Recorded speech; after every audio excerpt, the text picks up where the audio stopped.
Praise the lord. దేవునికి మహిమ కలుగును గాక. ప్రభునందు ప్రియమైన దేవుని బిడ్డలారా, మీ అందరికీ ప్రభువునామమున వందనాలు తెలియపరుస్తున్నాను.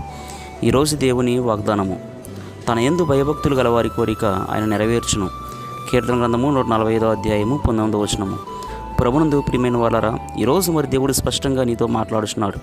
ఏమని మాట్లాడుతున్నాడంటే, ఎవరైతే ఆయన యందు భయభక్తులు కలిగి ఉంటారో వారి కోరిక నెరవేరుస్తానని దేవుడు ఈరోజు వాగ్దానం చేస్తున్నాడు. ఆమేన్. ప్రభునందు పిల్లరా, ఈరోజు ఒకసారి మనం పరిశీలన చేయవలసినటువంటి విషయం ఏంటంటే, ఒకసారి నీ కోరిక ఏమై ఉన్నదో ఒకసారి ఆలోచన చేయాలి. ఎందుకంటే చాలామంది అనేకమైన కోరికలు కలిగి ఉంటారు. అయితే వాటిలో కొన్ని మంచి కోరికలు ఉంటాయి, కొన్ని చెడ్డ కోరికలు ఉంటాయి. ఈరోజు నీ కోరిక ఏమైనది? మంచి కోరిక అనేది ఎలా ఉంటుందంటే నీ జీవితానికి ఉపయోగపడుతుంది, నీకు నష్టం కలుగు చేయదు. అయితే చెడ్డ కోరిక ఖచ్చితంగా నీకు నష్టాన్ని కలుగు చేస్తుంది. అయితే అందుకని పిల్లరా, ఈరోజు ఎలాంటి కోరిక నువ్వు కలిగి ఉన్నావో మొదట నువ్వు ఆలోచన చేయాలి. పిల్లరా చూడండి, మంచి కోరికలు అంటే నీకు ఉద్యోగం కావాలి అనుకోవడం మంచిదే, అలాగే ఒక మంచి ఉన్నతమైన స్థితిలోకి రావాలనుకోవడం మంచిదే, అలాగే గర్భఫలం లేని వారు గర్భఫలము కావాలి అనుకోవడం మంచిదే, అలాగే వివాహము కొరకు ఎదురు చూస్తున్న వారు వివాహము కావాలి అనుకోవడం మంచిదే.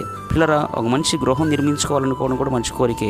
అయితే ఇలాంటివన్నీ కూడా మంచి కోరికలే. అయితే కొన్ని చెడ్డ కోరికలు ఉంటాయి. ప్రియ దేవుని బిడ్డలారా, ఆ చెడ్డ కోరికలు అంటే ఖచ్చితంగా నీకు నష్టం కలిగజేసేవే, అది ఏదైనా కావచ్చు. ప్రియ దేవుని బిడ్డలారా, అయితే ఈరోజు దేవుడు నీతో మాట్లాడుతున్నాడు. ముందు నీ కోరిక ఏమైనదో ఆలోచించే.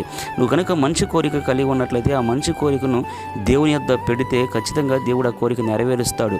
అయితే దానికి ముందుగా మనం ఆలోచన చేయవలసిన ఇంకొక విషయం ఉంది. ఏమిటంటే, నీ కోరిక నెరవేర్చబడాలంటే నువ్వు దేవుని యందు భయభక్తులు కలిగి ఉండాలని కూడా దేవుడు అంటున్నాడు. కనుక ఎవరైతే తన యందు భయభక్తులు కలిగి ఉండి దేవుని యొద్దకు వచ్చి దేవుని యొద్ద ఆ కోరిక పెట్టి, ప్రభువా నాకు ఈ కోరిక ఉంది నాయనా, ఆ కోరిక తీర్చమని దేవుడిని అడిగితే ఖచ్చితంగా దేవుడు నీ కోరికను నెరవేరుస్తాడు. అయితే ఇప్పుడు ఈనాడు ఎలా ఉందంటే, చాలామంది కొంతమంది భయం ఉంటుంది కానీ భక్తి ఉండదు, కొంతమందిలో భక్తి ఉంటుంది కానీ భయం ఉండదు. అయితే దేవుడు అంటున్నాడు, భయంతో కూడిన భక్తి చేయి అంటున్నాడు. కనుక భయభక్తులు మనం కలిగి ఉండాలి. దేవుని యందు భయభక్తులు కలిగి ఉంటే మరి ఖచ్చితంగా నీ కోరిక మంచి కోరిక అయితే, నీకు ఉపయోగపడేటువంటి కోరిక అయితే ఖచ్చితంగా దేవుడు నెరవేరుస్తాడు. ప్రార్థన చేసుకుందాం. ప్రార్థన.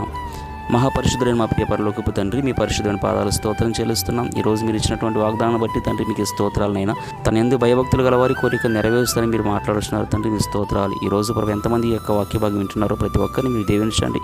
అయా, వారు ఎలాంటి కోరికలు కలిగి ఉన్నారో ప్రభా తండ్రి, వారి కనుక మంచి కోరిక కలిగి ఉంటే అది ప్రభా తండ్రి, మీ యందు భయభక్తులు కలిగి వారి కోరిక అయా తండ్రి నెరవేర్చబడటానికి తండ్రి మీరే సహాయం చేయమని యేసుక్రీస్తు అతి పరిశుద్ధ నామమున అడిగి వేడుకొనుచున్నాము తండ్రి. ఆమెన్. దేవునికి మహిమ కలుగును గాక. God bless you.